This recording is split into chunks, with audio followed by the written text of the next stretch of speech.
So if you take away the tobacco related cancers, I think around 75 to 80% of all the head and neck cancers will go.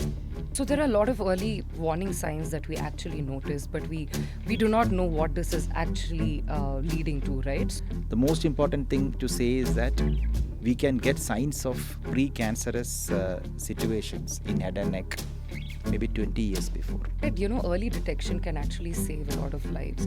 But how will anybody know what is an early detection? If you go to Google or whatever, people will say once you do the biopsy, the cancer will spread. That is primarily the biggest mistake actually. So biopsy has to be done. We need to know whether there is a cancer or not. Welcome back to Expert Touch, where we break down complex medical topics into easy to understand conversations. Today, we're diving into an important but often overlooked issue: head and neck cancer. Did you know that the cancers in the head and neck can actually affect your speech, swallowing, and even your ability to breathe? To help us understand better, we have with us Dr. Prasad Narayanan, who's a leading medical and Haemato Oncologist at Sidecare Hospital, Bangalore. Dr. Narayanan is going to help us understand everything from symptoms to treatment options for head and neck cancer. Welcome to the show, sir. Thank you. Thanks for having me. So let's start with the basics. For a lot of people who are unfamiliar, what is head and neck cancers and what area does it affect?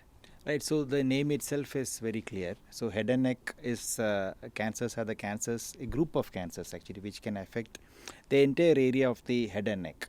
So you can say that the cancers which affect the oral cavity that we call, which includes the lips or the cheeks, the jaw, or the cancers which affect the nose, then the sinuses that we have, and also the salivary glands. So these are all, this is a group of cancers which affect the entire part of the head and neck. And as you rightly said, this is something which is not talked about much. Probably it is because primarily this is a problem of our country as compared to the West. Totally, because we keep listening or hearing a lot of types of cancers, and recently I heard somebody had a cancer in their tongue, Right. which was very unheard of. And I'm sure, like in today's show, we'll throw a lot of light into how this happens and what are the risk factors. Sure. In fact, when we talk about risk factors, what could it be? Because a lot of lifestyle choices also may affect, without us knowing we are contributing to this disease. So, is it also genetically transformed, or how does it really happen? Good question. So this is one of the most common cancers among men in India. Even among women, this is one of the common cancers, but not very common as in men.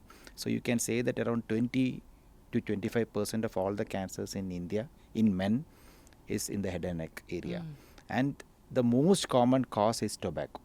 Okay. And the consumption of tobacco is different in different countries. In our country, the most common way of consumption of tobacco is chewing, unfortunately. And this is something which many people don't know. There is a social norm of even chewing actually, right? And some people say that there is a belief that if you chew with betel leaves, nothing will happen, and this and that. My grandma used to chew for 20 years, nothing happened to her. All these things are there. But tobacco is the primary cause. Okay. So if you take away the tobacco related cancers, I think around 75 to 80% of all the head and neck cancers will go. And this being one of the most common cancer in the country, I think this is an important message that we would like to discuss today. Then there are other causes as well. So alcohol consumption. Alcohol directly doesn't cause head and neck cancer, but it increases the effect of tobacco. So tobacco in any form, either the smoked tobacco or chewed tobacco, actually releases chemicals, and alcohol increases their effect in the body. You asked about genetic risk. There is a small percentage of any cancer which has got a genetic predisposition, not much in head and neck. But more importantly, something we should discuss also is the role of a virus called human papilloma virus. Right. This has recently been discussed more in the cervical cancer scenario. The government has also started a program. This is because cervical cancer is the most common cancer in women in India. Now breast is taking over. So, but hardly we discuss about the role of HPV in head and neck cancer. So getting a HPV vaccination can prevent some of the cancers in head and neck as well. Okay. So you mentioned tobacco and alcohol use, but how exactly do you think it affects head and neck cancer? Right. So tobacco in the form of chewing, for example, the most important thing to say is that we can get signs of precancerous situations in head and neck maybe 20 years before. Oh. So when somebody is chewing, for example, for a period of time, there may be ulcers in the mouth which don't heal. There may be white patches in the mouth. These are all neglected. It is amazing how, it is incredible how people can neglect these symptoms. And after that, there are a lot of patients who come to us who can't even open their mouth by one finger actually. They still continue to chew the tobacco actually. But these are all precancerous situations, and once it reaches the cancerous situation, it is sometimes very difficult to take care. And as you rightly said, this area is so important. It's your face, it's your identity actually, and it also is important for most of your normal functions like the swallowing, your speech, breathing. So it is important to know that this is the most of these cancers are preventable. Most of these cancers have a very long history, and very early detection is likely possible in this situation. So there are a lot of early warning signs that we actually notice, but we do not know what this is actually leading to, right? So you mentioned some ulcers, and what are the early warning signs that one should look out Right. for? So the most common warning sign is a ulcer in the mouth or the oral cavity which is not healing. Like you may have a sharp teeth. This may cause an abrasion, and usually this settles down in some time. But sometimes it doesn't settle down. Even the abrasions caused by sharp teeth or dentures which don't heal can lead to cancer later. So it is always important to have this in mind. So a non-healing ulcer is the most important or common thing. And in people who chew tobacco, I think the changes in the color of the mucosa of the mouth, like if you check the oral cavity, if there is a red patch or a white patch or thickening of the cheek or difficulty in swallowing, sometimes swellings can appear. You may see a swelling in the tongue or the cheek or the neck. These are all signs of head and neck cancer. So when you say an ulcer that doesn't heal, what is the particular time period we are looking at? Probably around 2 to 3 weeks. Okay. So if it doesn't heal in 2 to 3 It weeks, needs okay. attention. All right. And what are the diagnostic methods that are available to detect if it's a cancer or not? Right. So the first thing is an examination by an expert who, because we have to differentiate between what is significant and what is not significant. Next step will be a biopsy. So there are a lot of misconceptions about biopsy. If you go to Google or whatever, people will say once you do the biopsy, the cancer will spread. That is primarily the biggest mistake actually. So biopsy has to be done. We need to know whether there is a cancer or not. That's the first step. Once you confirm there is a cancer, there will be a series of tests actually. This depends upon the location of the cancer.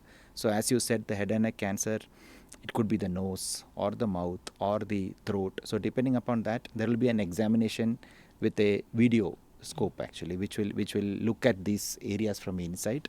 The biopsies might be taken, and then a scan will be done. This scan can be either a CT scan, or the latest one is something called as a PET CT scan, which actually gives us information about the size of these lesions as well as something known as activity, whether they are active or they are dead cells.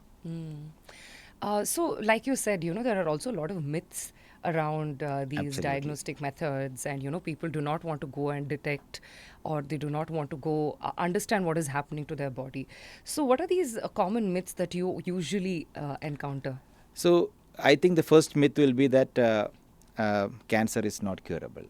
So most of the cancers are curable if you detect them early, and head and neck cancer is not an exception.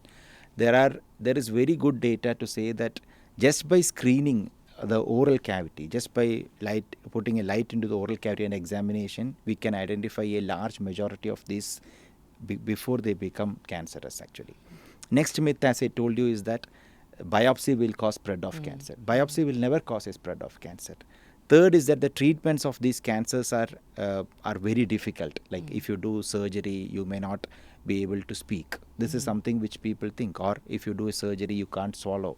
But in fact, the technology has improved so much in all these fields that these treatments are now much friendly actually. And in fact, they help in in getting the problem sorted rather than causing the problem. That was my next question, actually. Usually there's a surgical intervention when it comes to cancer treatment.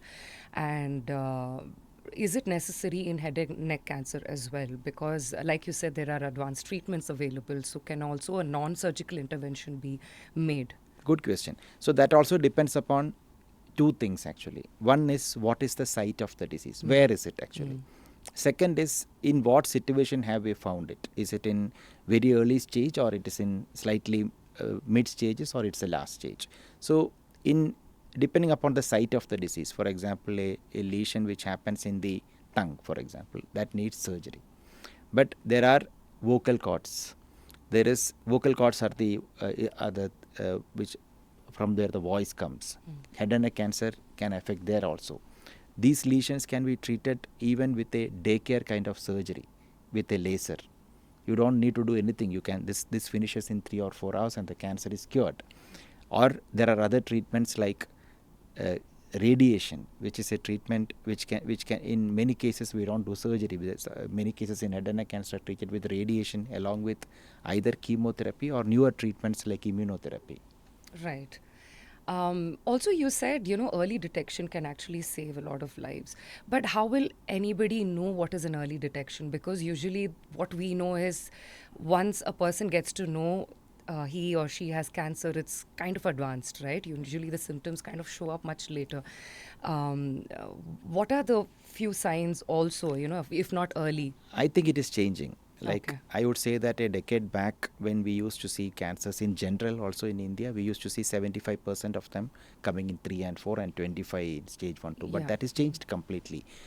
At least in urban areas, we see many patients coming for routine checks actually. So a routine check will involve examination. And if your oral cavity is examined by a specialist, they can detect these changes. Or even small symptoms, people are seeking attention because I think the awareness is coming, and this is head and neck cancer awareness month, the Yeah. month where we are having this discussion. So I think the most important thing is to be aware and to be aware that there are treatments which can take care of these problems, and the treatment also will become simpler if it is early. Right. Like you asked about what are the treatment modalities. Suppose the patient has got a very small or an early stage cancer. The treatment can be a single modality, either surgery or radiation or just some immunotherapy or laser surgery. But if it comes to a second or third stage, there may be a combination, surgery plus radiation or either chemotherapy plus radiation. So it becomes more complex actually and more expensive. That also should be discussed. So basically, if you detect early, you cure a lot of cancers much more than in later stages, and also the treatment becomes simple. Also, Doctor, you mentioned about HPV, human papilloma virus, which is quite notorious in terms of cervical cancer detection when we know the cause of it. But also, is HPV a driver for head and neck cancer Yes, as well? in some of the head and neck cancers. Okay. So this is something which is not discussed about, and primarily that is because a large majority of our head and neck cancers are HPV negative, because we have other causes like tobacco is the head and neck cancer cause in India. Okay. But if you see the West, maybe 30 to 40% of their head and neck cancers are HPV related, because chewing is not a habit at all there. So there are celebrities in the West who have got HPV related head and neck cancer. So this awareness is coming to India, and also we are also seeing HPV related cancers. So how does it cause? Is the same pattern as it causes cancer in cervix. So HPV is a virus which our body can reject if the immune system is strong. But if not, it can stay in the body, and it causes cancer after maybe 20-25 years. So that is where the vaccine works actually. The vaccine prevents this progression of an infection to a cancer, and the effect is the same in both head and neck and cervix. And when it has to be done, it has to be done as early as possible. So the recommended age group is between 9 to 14, because this is a virus which spreads through contact, either through kissing or through sexual contact. So before the contact starts, the vaccine is the most effective. But also adults can take the HPV vaccine Yes, still, very right? I good think. question. This is something which Yeah. people don't know. Yes. So even though the recommended age is between 9 to 14, up to the age of 45, we can take these vaccines, but the effectivity will come down because already you are exposed to the virus once you cross that particular age or you have an exposure. But still, there is a chance, I There think. is a chance. We There could is still the go get ourselves vaccinated sure. against HPV. And also, you know, we've been talking about how it affects daily life, right? Like swallowing and breathing, speech. You know, this can be really problematic for a patient who is actually suffering from the disease. Absolutely. So before the movie starts, you can see the ads of tobacco, right? That is a typical head and neck cancer patient, and that is from. So that is how patients used to come before. Even now, we see some patients who come with that big swellings which are neglected. So basically, it is about how effective we can give the treatment, and the newer modalities of treatment also focuses on conservation. When we were training in oncology, maybe 2 decades back, it was more about go for highly aggressive therapies. If there is a surgery, that should be a major surgery. But now it is the era of organ preservation. So suppose somebody is a singer and he or she has got a cancer in the vocal cord. We try to preserve the vocal cord. That is by either doing a small surgery using a laser or by using non-surgical treatments. Similarly, if somebody has got a cancer of the buccal mucosa or the cheek, so surgery can be done and reconstruction can be done, which we will not even know that a surgery was done for this. So this technology is improving in all fields, including surgery and radiation. So radiation is another myth actually. People have so many myths about radiation, that it is like burning and it's like heat. So there is no burning. It's just like taking an X-ray every day. So the technology of radiation has also improved a lot. So nowadays we can give very high dose of radiation without affecting any nearby areas. That is and also the time period. The radiation used to be given for 4 to 6 weeks before. Now we can give the same dose in 4 or 5 days actually.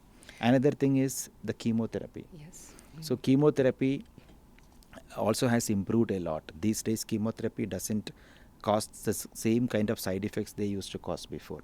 Another important thing which has been added to the treatment of cancer in general and head and neck in particular is something called immunotherapy. So when we talk about cancer and immunity, we always think that cancer means immunity is low. So immunotherapy is a treatment which uses the body's own immune system to fight the cancer, and that has made huge strides in head and neck cancer. Yeah. I mean, I think what people really get scared about is also to deal with cancer is also to deal with the treatment Right. it comes with, right? The side effects that it has. Like, you know, maybe there is an advanced technology, but however, a patient is always apprehensive about getting a chemotherapy session because it just does something else to your body, right? So, but still, like with everything that you're telling us, what are the side effects that one person should Right. So look out I for? think the most important thing, another myth, what we see is that the elephant in the room is not the treatment. Okay. That is the disease. So if you have a very advanced disease, for example, that has already caused weight loss, if your mouth opening is not adequate, if your swallowing is already affected, your ability to go through the treatment will come down. That particular patient may have a very bad experience with different treatments. That is because of the disease volume. But if you have an early stage disease, if you are a fit person otherwise, you will breeze through the treatment. It is not as if the treatment will make you down. It also depends upon who has the disease, right? Another thing is that the supportive care treatments have improved remarkably. We have medications which can prevent vomiting. Vomiting used to be a big side effect of chemotherapy, but nowadays hardly patients vomit during chemotherapy because the supportive care medications have improved. Also, cancer chemotherapy can kill normal cells. So the blood counts can come down. All these can be taken care these days much better than before. So the treatments have become more friendly. Okay. Also, you see, some of these treatments, one of the side effects also patients get is mouth ulcers, right? Right. Because of of all the changes that happens in the body. But with a person with head and neck cancer, if more ulcers are going to, be Right. So found. that is a very good question actually, because Yeah. especially when you have radiation as a Mm. treatment for a disease which has already caused an ulcer in the mouth, there can be a problem. That is why it is important to have these discussions with the family. So what we try to do, tell them is that there is a period of turbulence that is there, but at the end of it, it is going to yield a better outcome. And if you are able to manage the patient's nutrition during this period, it may be through a feeding tube or by putting a tube into the stomach, which is not seen from outside. So if the nutrition is maintained well, the treatment outcomes are much better. Right. I mean, definitely the family and the patient have to go a rigorous counseling session and to understand what they're getting Absolutely. into also, right? Also, I mean, what we need to actually keep in mind is to how to prevent all this so that, because I mean, we know we cannot control what happens to us, but we can control our lifestyle choices, our everyday things that we do. So, what are the preventive measures that you would actually I recommend? think specific to head and neck cancer, I think staying away from tobacco is the most important thing. Tobacco, alcohol, and make sure that you are eating well, the nutrition is good, and also consider HPV vaccination. These are the preventive aspects. Also, get yourself checked as part of nowadays. Many people get routine health checks done. So think about cancer also as a possibility in a family, rather than maybe a decade ago we used to say that okay, cancer is not going to come to us, right? It is not our problem. But nowadays most of us, anybody in this room, if you ask, you will have somebody whom you know, a friend or a relative who has gone through this treatment. So cancers are increasing.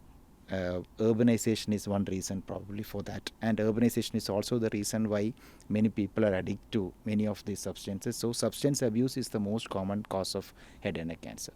And Absolutely. also, I think, like you rightly mentioned, when especially when it comes to cancer, the first thing everybody asks is why me, Right. and nobody actually expects that it's going to happen to them or their near ones, loved ones, and I think we have to be open to that.